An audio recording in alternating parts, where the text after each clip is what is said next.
जब इंसान की सांसें थम जाती हैं तब क्या होता है?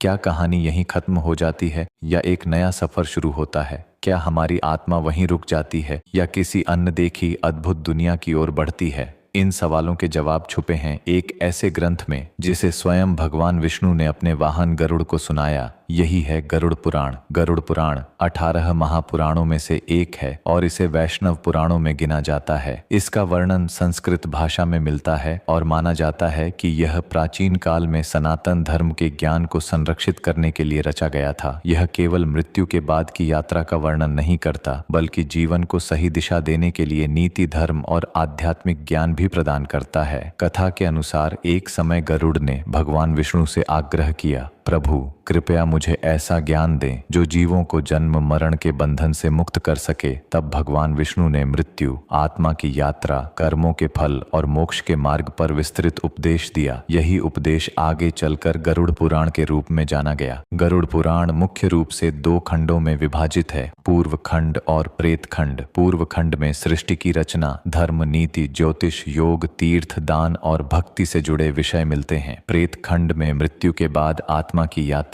यमलोक का वर्णन, कर्मों का हिसाब, स्वर्ग नरक के मार्ग और मोक्ष प्राप्ति के उपाय बताए गए हैं। इस ग्रंथ में ऐसे अनेक विषय हैं जो जीवन और मृत्यु दोनों के लिए महत्वपूर्ण हैं। धर्म का पालन, अच्छे और बुरे कर्मों का फल, पितृकर्म, श्राद्ध विधि, पुनर्जन्म और ब्रह्म ज्ञान। यह हमें सिखाता है कि जीवन में किए गए हर छोटे बड़े कर्म का असर हमारी आत्मा की अगली यात्रा पर पड़ता है। आज के समय में गरुड़ पुराण को केवल मृत्यु के बाद पढ़ने का ग्रंथ मानना गलत है। इसके उपदेश जीवन प्रबंधन, नैतिक मूल्यों, मानसिक शांति और सही निर्णय लेने में भी सहायक हैं। आधुनिक मनोविज्ञान के कई सिद्धांत इससे मेल खाते हैं, जैसे कि कर्म का प्रभाव, मन की शुद्धि और आत्मचेतना। तो यह था गरुड़ पुराण का परिचय। आने वाले एपिसोड्स में हम इसके हर पहलू को विस्तार से समझेंगे। शुरू करेंगे इसके इतिहास और रचना के रहस्य से और फिर जानेंगे कि मृत्यु के बाद आत्मा की अद्भुत यात्रा कैसी होती है, क्योंकि गरुड़ पुराण सिर्फ मृत्यु की कहानी नहीं, ये जीवन का भी मार्गदर्शक है।